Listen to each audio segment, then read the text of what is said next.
just waiting for it to start recording. Okay, perfect. All right. So Chairman Garay, Here.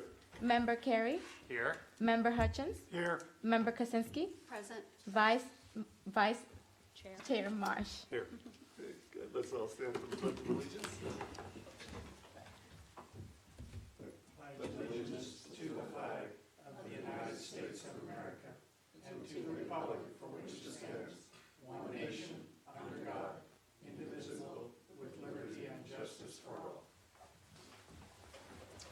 Okay.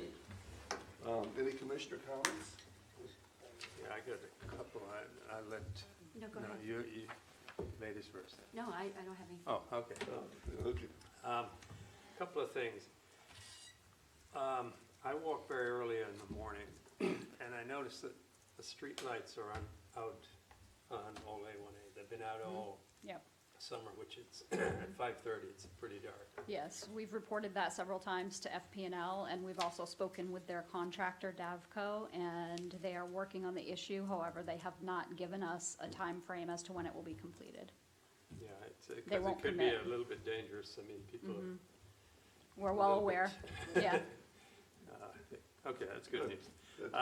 One other thing, interesting, I had a discussion on Friday with one of the commissioners, and the issue of color review has come up. And then on the weekend, I was directed by a friend to go to Anna Street and see a recently painted house, which is, I can't even describe the blue. It is so vibrant. So I think, as part of our review, I think we need to discuss and somehow implement just a guideline. We're not trying to dictate what colors people paint their house, but they have to be within a range that are going to be acceptable, not only to them, but to the neighborhoods. Because I don't know, has anybody reacted to that house yet? No, nobody has said Okay, anything to It's on me Anna Street. unless, I ask everybody to take a drive-by and just. Is it new construction, Craig? No, it's old. It's just recently sold, and, Yeah. I think if nothing else, our mission is to make sure that houses in this community don't stick out like sore thumbs. right. Yeah. I know, I think the discussion should take, no, go ahead. come up with a palette or something that people can refer to. We're not trying to mandate what color you paint your house. That's a freedom of expression, but I think it does impact neighborhoods. Yeah. Fortunately, this one is on Anna, and not many people go down Anna, but I think it's just a reminder of what could have done in the future, so. Now, I know one of your town commissioners would like to have a workshop with all of you coming up soon, and she would like to talk about design guidelines and maybe come up with design guidelines for the town of Ocean Ridge. And certainly a color palette would be part of that discussion. Right. Yeah, I know Susan has mentioned that to me also. And let me suggest in that regard, just as we went through a few crowd meetings before we adopted any standards at all, we might want to go through a couple of meetings and get a feel for what it is we're doing, how we're doing it, and then maybe after we do that, then maybe we have a workshop or something. Yeah, the thing and I've mentioned it a number of times, excuse me, over the past couple of years.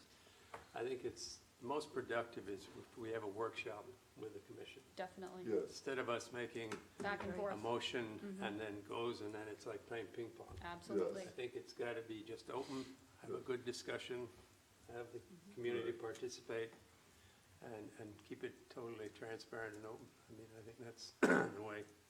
I would agree completely, because I know there was one commissioner that was one of their hot buttons when we were originally developing Mayor. ourselves. Exactly, Yes. was you can't, dictate color.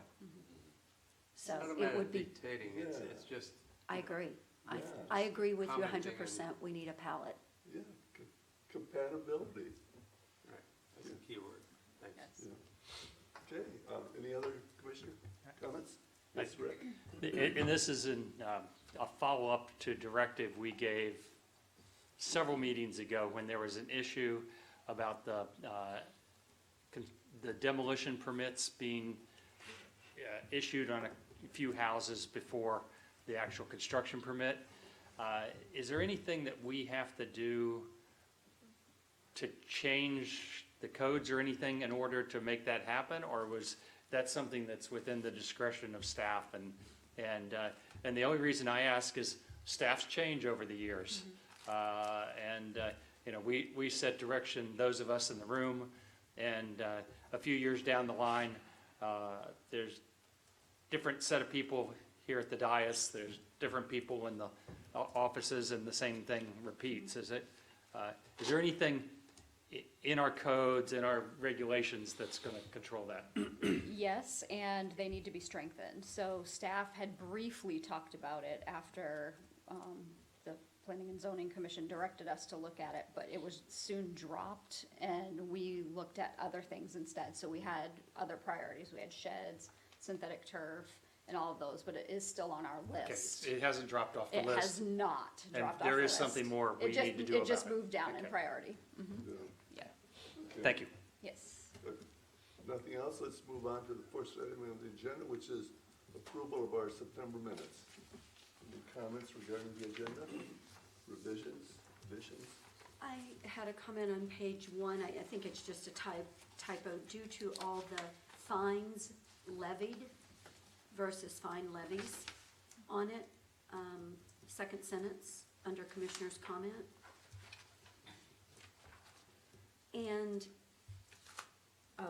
just a typo, top of page 4, third line down, heavily weight. Weight is misspelled. And then page 5, clarification for myself, I just don't understand it. 1, 2, third paragraph, public comment.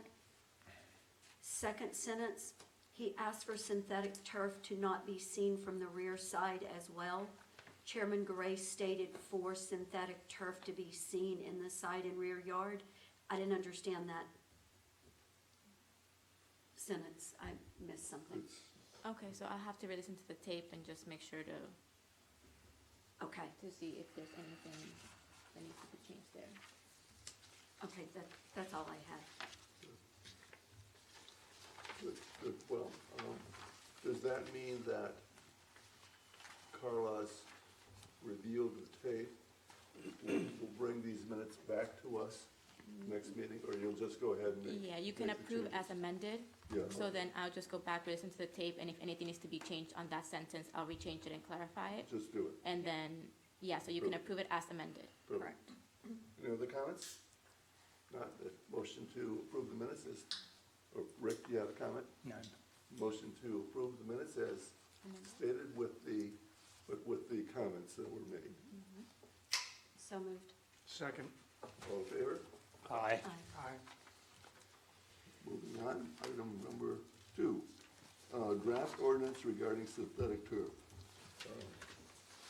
I'll just go ahead and quickly comment, and then Wayne can jump in here if he wants to on that. Basically, the only thing that changed on the ordinance between what you saw the last time and this time is I've added some language in paragraph C, locations allowed, that talks about, and this was based on, hopefully I got the direction right, and I'm sure you all will let me know if I didn't or if you have some other comments, is that 25% of the total lot area in rear and side yards, that would be the maximum amount of artificial turf that would be allowed. There's no artificial turf in the front yard. There's no artificial turf in the right-of-way. All artificial turf has to be screened from view, so even if it is in the rear side yards, it still has to be screened from view from the public right-of-way.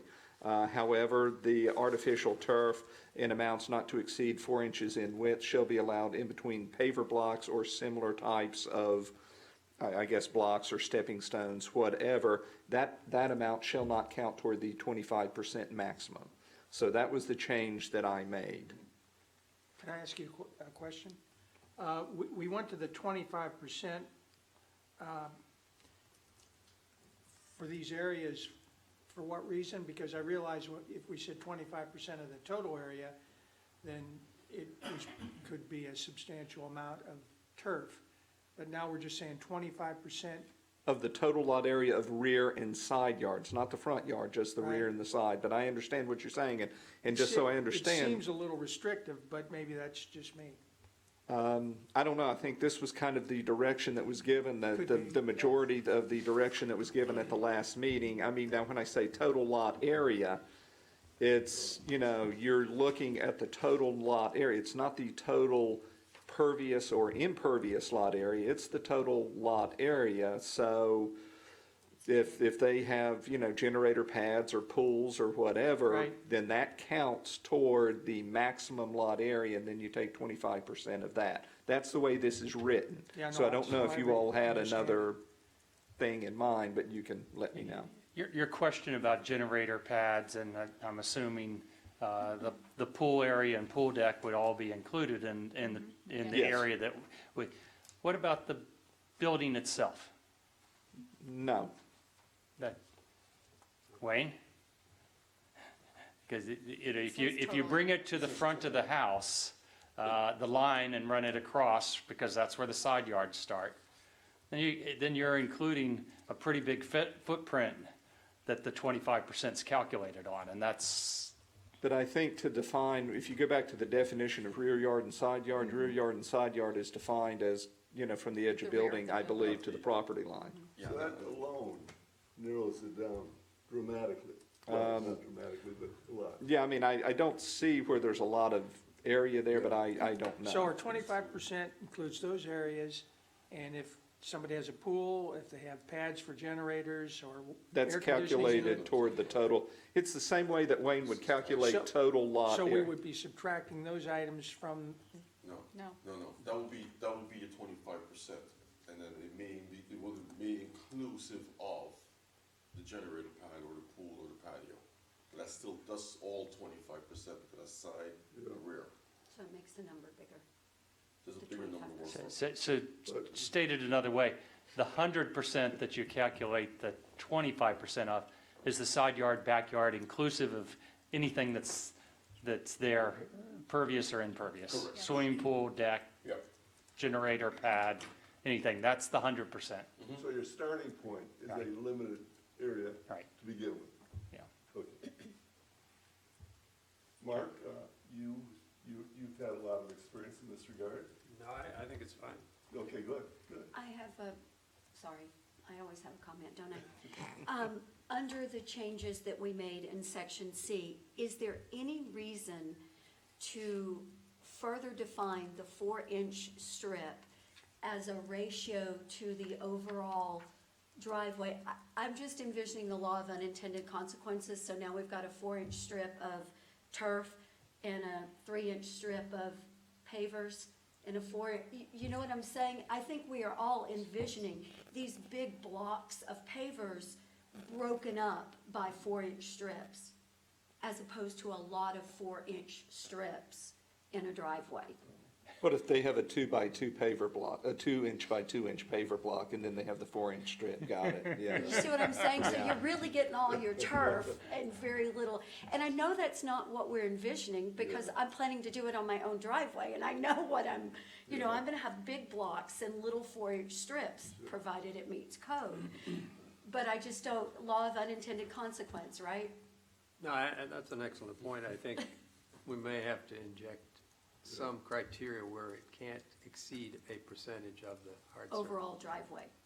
Just as a blanket to give staff something to at least have a discussion on. Otherwise, I like the ordinance. I mean, these things might be used on things other than driveways, I'm assuming, because the way it's worded, it could be, you know, somebody could put in stepping stones in their, you know, rear yard area or whatever and say, oh no, these 4-inch strips here are part of this, not, Should we put this to bed and today amend what Brian has done and say 4-inch strips, provided that the paving blocks are at least, I'll make up a number, 24 inch by 24 inches there. What were you planning to do, Penny? No, I think that would be, you'd restrict people's design. Okay. I think, as I said, I think coming up with a percentage, I mean, it could be as generous as not more than 50% of the hard surface. Yeah. At And the that would starting point. accommodate your, that would accommodate your stepping stones, right? Okay. Yeah, because it's only 4 But I inches. agree, I think it, yeah, we have some creative people here. So shall we do that today and bring closure to this issue?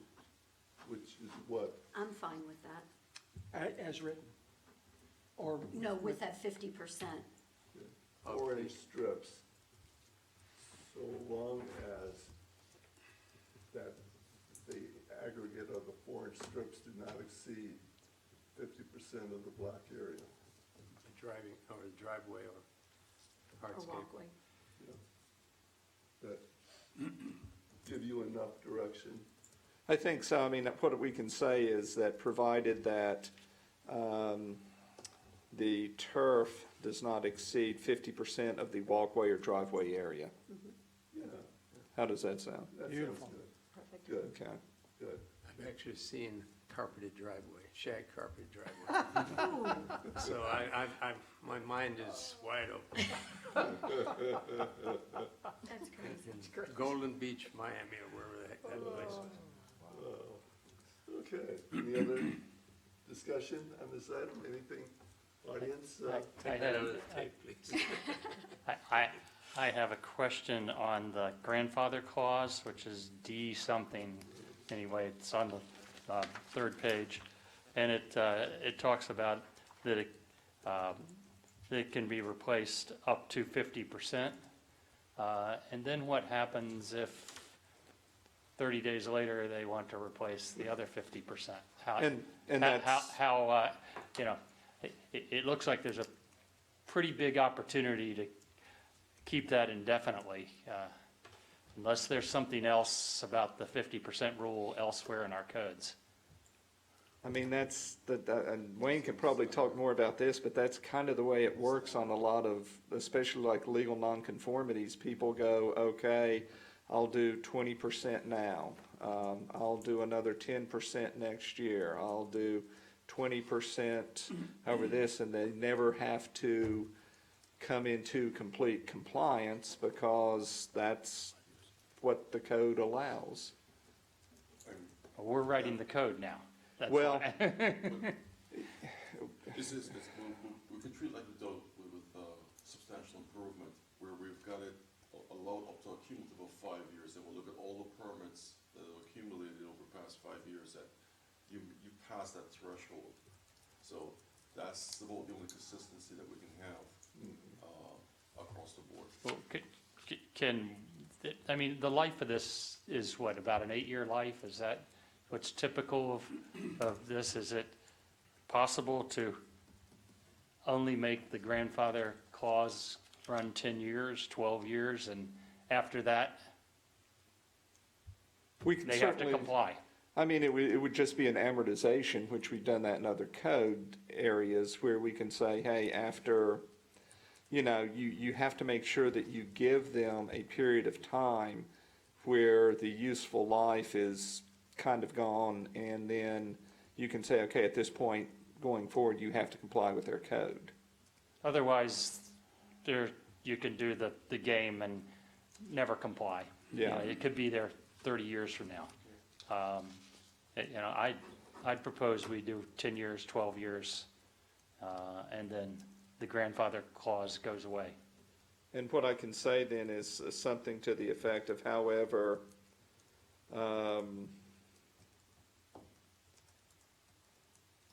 all existing turf must comply with this code section, something like that, within a 10-year period. Okay. We'll leave the 50% in there to catch them if they, come in there earlier, but otherwise, at the end of 10 years, they're gonna have to change over The anyway. 50%'s fine, because you don't come in at 8 years and replace something that you're gonna have to make it go away at 10. Yeah. Right. I just want to mention, though, I mean, there's going to be some, since there's ones out there that, you know, have not gotten permits or anything, so essentially it's going to be, well, it'll be 10 years from today, however you can enforce that, or whenever this thing gets adopted, if it gets adopted, so, yes.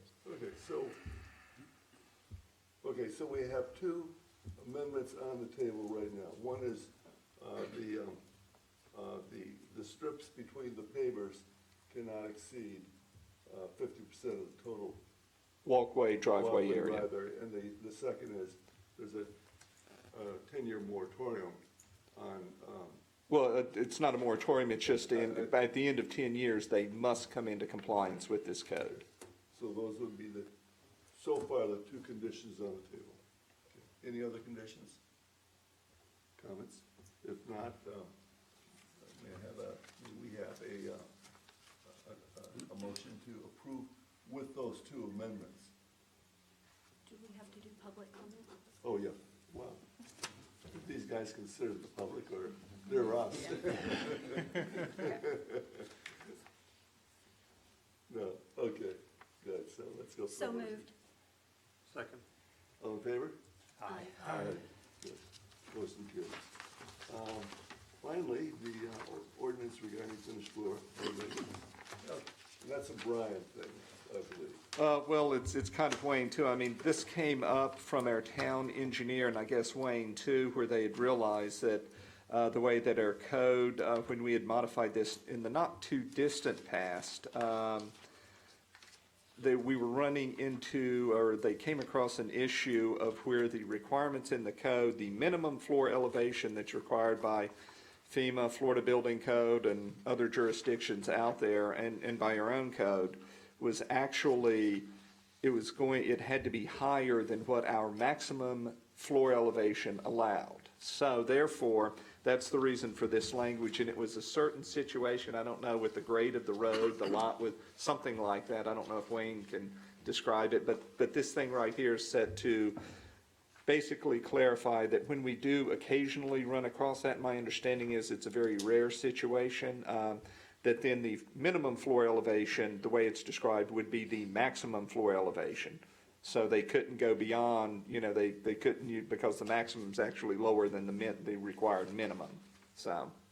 And the reason why this came up was, as I said, it was an unusual circumstance, was the topography of the property, because it was placed on the ridge at the highest point. And by the placement of where the home was going in, it caused a conflict in the code. So, it brought the attention that the code needed to be looked at closer as really a housekeeping rule more than anything else. Just so that for future properties, we at least have a protocol in place, how that's gonna be handled. Yeah. Yeah, so this is like Seven Harbor Drive or something like that?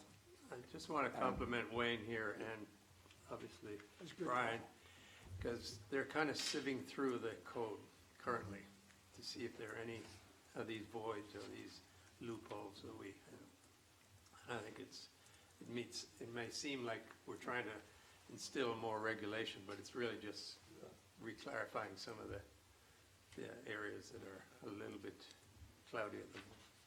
Good housekeeping stuff. Can I, Wayne, sorry, Chair. Oh, please. I don't see any, does NAVD 88, is that tied back to FEMA? I don't see one reference to FEMA here, and which is the controlling. Well, it would tie back in is, it references paragraph A in the section, and the paragraph A goes back to A1, minimum elevation as required by the Florida Building Code. So when I use the Florida Building Code, I then use FEMA as well as DEP, because they're all coming back to that one standard. Well, I would suggest we reference FEMA, because again, for most people that buy insurance, Yes. that's what they're gonna be looking at. Good point. You're right. It's just, if it may avoid some of the misinterpretation. Is it possible without screwing it up. Just Is that add- possible, Brian? Well, I don't know if you all can, when you make your motion, if you can just give staff direction, because I don't, well, I have very little knowledge on this, and Wayne has a lot more than I do, but I would hate to agree to something without Lisa Trepepi kind of saying, no, that's okay, we can do that without messing something else up. So if you want to give us direction to kind of say, look, if you can add language in there like that, go ahead and do it, provided the town engineer and the building official are okay with Yeah, that. just correct me if I'm wrong, wait, sorry, Brian. In December of 17, the building code adopted FEMA's reference. Correct. So FEMA actually is the ultimate criteria. And What you my, did.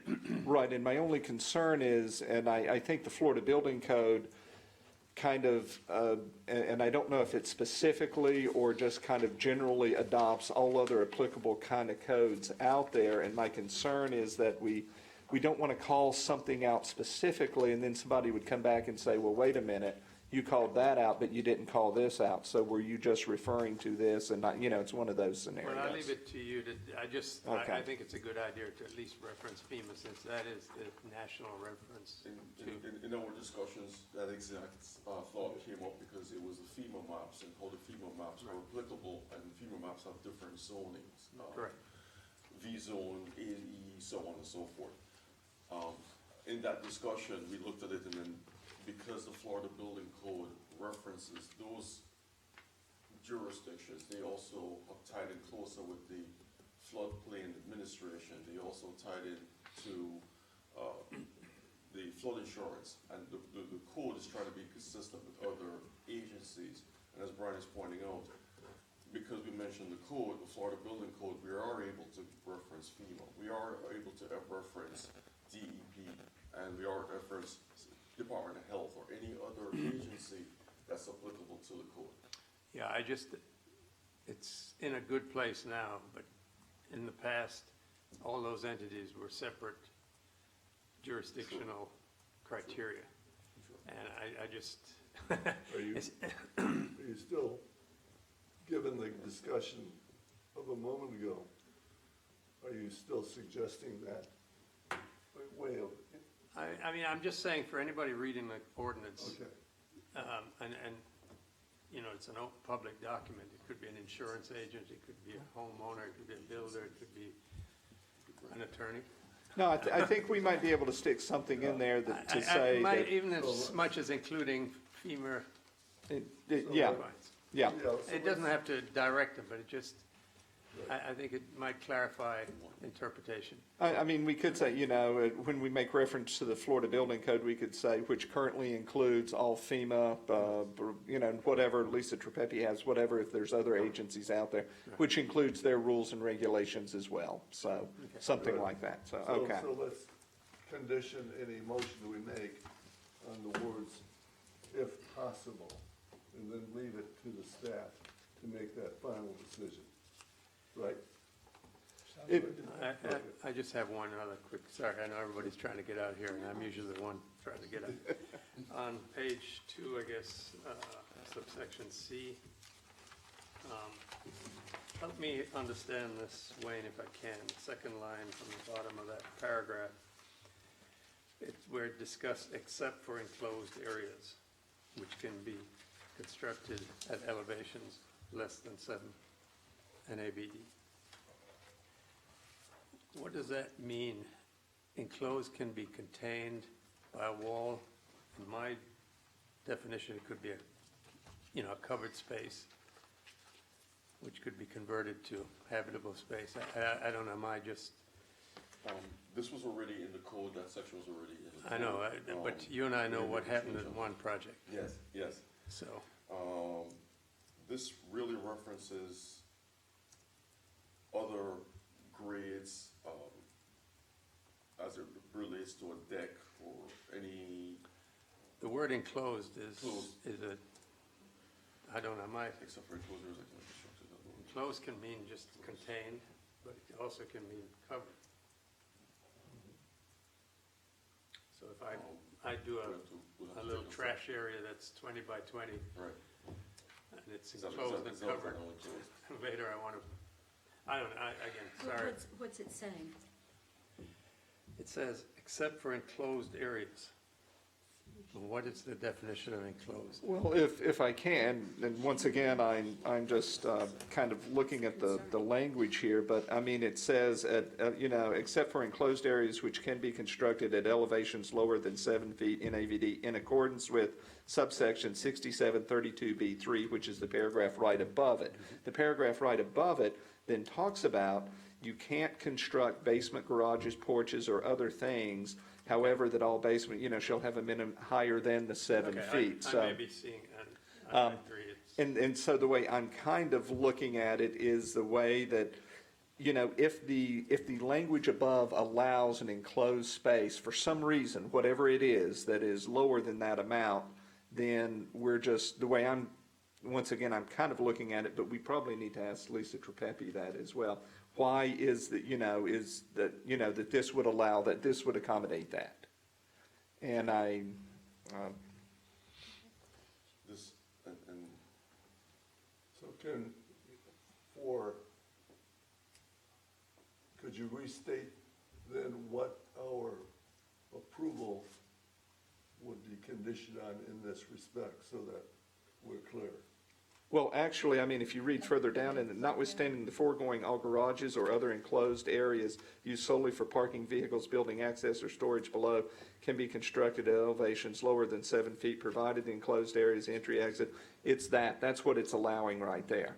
So then you can do the garages and you can do those things, and isn't that where you have to have the, not less than, you've got the two openings engineered, and you gotta do all of that stuff. okay, all right. So, So we're okay as Right. is? Devious. that one. Okay, so we'll only then have the one condition so far, which is a reference, if possible, to FEMA. Good, okay. Okay. Was there any other comments? Anybody in the public have any comments? Motion then to approve this ordinance? with the suggestion that staff look at that to try to include that extra language. Good. Motion? Motion, anybody? Anyone? You move. I move. Oh, good, okay, thank you, wow, thank you. I'll That was second. kind of dicey there for a moment.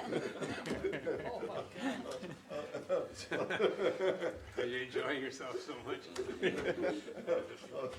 Serve coffee and. All in favor, say aye. Aye. Aye. Aye. Good, okay. Unless there's anything else, motion to adjourn? So moved? Second. Aye. Aye. I didn't want to vote for everything. Susan,